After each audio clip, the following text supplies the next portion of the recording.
I will be playing young Ruth in The Prospect of Equality here at Ensemble Theater.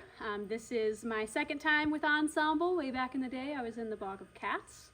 I'm very happy to be back, not only to be working with the Ensemble crew again, but to be working with my old colleague, Rachel Zake, again. It has been a very fun experience to see her flourish as our playwright, and have her in the rehearsal process has been amazing.